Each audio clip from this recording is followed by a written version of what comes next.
नोएडा के सेक्टर 93 में स्थित ट्विन टावर्स को रविवार दोपहर 2:30 बजे गिरा दिया गया। 10 सेकंड में करीब 3700 किलोग्राम बारूद ने ट्विन टावर को ध्वस्त कर दिया। ये देश में गिराई जाने वाली सबसे बड़ी बहुमंजिला इमारत थी। बिल्डिंग में धमाके के बाद चारों ओर धूल और धुएं का गुबार फैल गया, जिसका असर काफी देर तक देखा गया। दोनों बिल्डिंग को ढहाने के लिए पुख्ता तैयारियां की गई थी। एक्सप्रेसवे के ट्रैफिक को भी रोका गया। देर शाम पास की सोसाइटी में रहने वाले लोगों को घरों में जाने की इजाजत दे दी गई।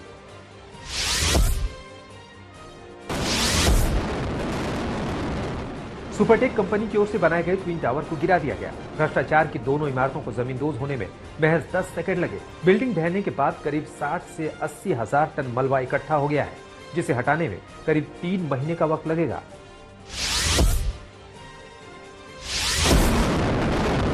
नोएडा का ट्विन टावर्स आखिरकार जमींदोज हो गया। अब भ्रष्टाचार करके इस इमारत को खड़ा करने वाले गुनहगारों के खिलाफ जल्द एक्शन लिया जाएगा।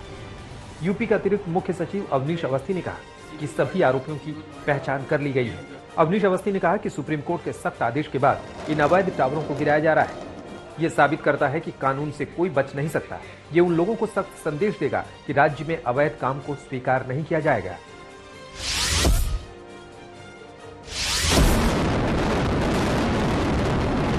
नोएडा के ट्विन टावर को ढहाए जाने के बाद इस पर सियासत भी शुरू हो गई। यूपी के डिप्टी सीएम केशव प्रसाद मौर्य ने कहा कि समाजवादी पार्टी की सरकार और तब के मुख्यमंत्री अखिलेश यादव ने भ्रष्टाचारियों को संरक्षण दिया।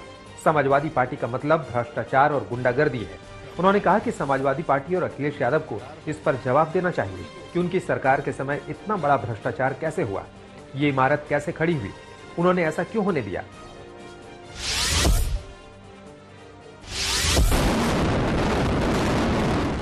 ट्विन टावर ढहाए जाने के बाद बीजेपी के हमलों का समाजवादी पार्टी ने जवाब दिया। समाजवादी पार्टी की ओर से ट्वीट किया गया, जिसमें लिखा गया कि ट्विन टावर तुड़वाने का फैसला न्यायालय का है।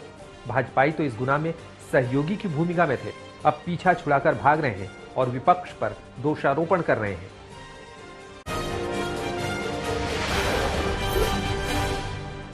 नई सरकार बनने के बाद बीजेपी के हमलों का नीतीश कुमार ने जवाब दिया है। नीतीश कुमार ने कहा कि सुशील मोदी से कहिए कि वो महागठबंधन की सरकार को जल्द से जल्द गिरा दें। नीतीश ने सुशील मोदी पर तंज कसते हुए कहा कि सुशील मोदी को अब रोज बोलना चाहिए ताकि केंद्र वाले उनसे खुश हो जाएं और उन्हें बीजेपी में कोई जगह मिल जाएगी। दरअसल नई सरकार बनने के बाद सुशील मोदी ने कहा था कि बिहार की महागठबंधन सरकार अपना कार्यकाल पूरा नहीं कर पाएगी और जल्द ही गिर जाएगी। कह रहे तो कहिए जल्दी की करा दीजिए ताकि उनको फिर कुछ जगह मिल जाए।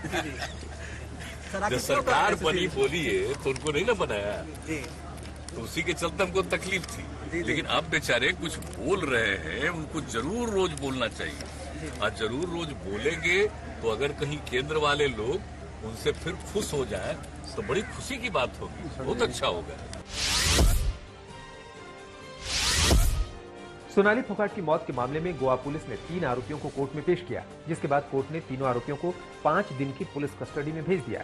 आरोपियों में कर्ली क्लब का मालिक एडविन नुनेस, ड्रग्स पेडलर दत्ता प्रसाद गोवांकरी और रामा मांद्रेकर शामिल हैं। इस बीच गोवा के मुख्यमंत्री प्रमोद सावंत ने कहा है कि सभी औपचारिकताओं के बाद अगर जरूरत पड़ी तो इस मामले को सीबीआई को सौंपा जाएगा।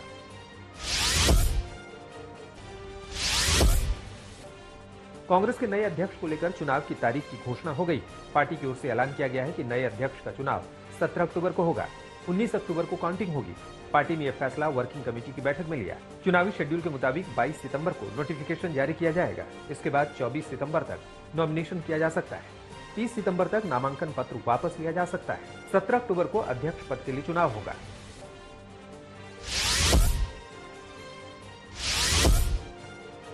असम के सीएम हेमंत बिस्वा शर्मा और दिल्ली के सीएम अरविंद केजरीवाल के बीच ट्विटर पर जुबानी जंग तेज होती जा रही है। भारत को नंबर 1 बनाने के मुद्दे पर आरोप प्रत्यारोप के बाद रविवार को एक बार फिर दोनों मुख्यमंत्रियों के बीच ट्विटर पर बहस हुई। असम के सीएम ने दावा किया कि आप राष्ट्रीय राजधानी की तुलना छोटे शहरों से कर रहे हैं, दिल्ली को लंदन या पेरिस जैसा बनाएं। उन्होंने केजरीवाल को टैग करते हुए ट्वीट किया कि आप दिल्ली को लंदन और पेरिस जैसा बनाने के वादे के साथ सत्ता में आए थे, याद है ना केजरीवाल जी।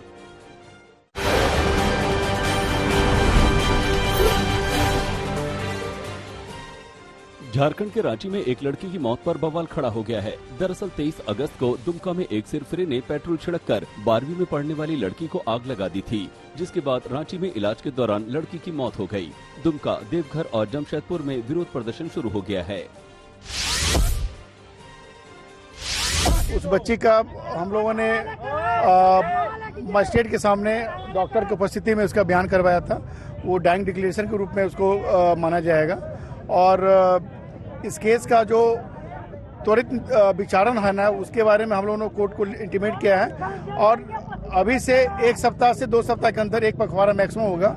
इस केस में हम लोग चार्जशीट फाइल करेंगे। पुलिस ने लड़की के बयान पर मामला दर्ज कर आरोपी आशिक शाहरुख हुसैन को गिरफ्तार कर जेल भेज दिया। सिरफिरे प्रेमी शाहरुख हुसैन ने अंकिता सिंह नाम की युवती पर उसके घर में पेट्रोल डालकर आग लगा दी। अंकिता को गंभीर अवस्था में फूलो झानो मेडिकल कॉलेज अस्पताल में भर्ती कराया गया था, जहां वो जिंदगी की जंग हार गई। उसकी मौत के बाद कई शहरों में प्रदर्शन हुए। से देखेंगे, उसको फांसी का सजा दीजिए, लम्बा दूर मत ले जाइए। लम्बा दूर ले जाइएगा तो हमरा पोती के जान ले लिया वो, हम भी उसको देखेंगे सजा, जल्दी फांसी दीजिए। अब हम नहीं देख सकेंगे। गुजरात के सूरत में एक युवक ने पहले सुसाइड नोट लिखकर फेसबुक पर अपलोड किया और फिर खुद फांसी लगा ली थी। 2 महीने पहले हुए खुदकुशी के इस मामले में चौंकाने वाला खुलासा हुआ है। पता चला है कि आत्महत्या करने वाले युवक की पत्नी और उसके भाई ने मृतक को जबरदस्ती गौमांस खिलाया और न खाने पर धमका रहे थे। पुलिस ने सुसाइड नोट के आधार पर मुस्लिम पत्नी और उसके भाई के खिलाफ आत्महत्या के लिए उकसाने का मामला दर्ज कर जाँच शुरू कर दी है। सुसाइड नोट में भी रोहित राजपूत नामक युवक ने लिखा था कि मेरी खुदकुशी की वजह मेरी बीवी सोनम और उसका भाई अख्तर अली है। रोहित ने लिखा कि मुझे जान से मारने की धमकी देकर गाय का मांस खिलाया गया।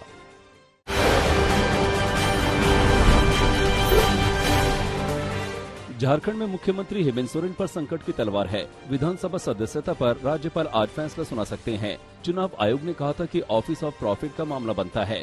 झारखंड में सियासी उबाल के बीच हेमंत सोरेन के ऑफिस ऑफ प्रॉफिट मामले में अब तक ऊहापोह की स्थिति बनी हुई है, लेकिन आज इस पर कोई फैसला हो सकता है।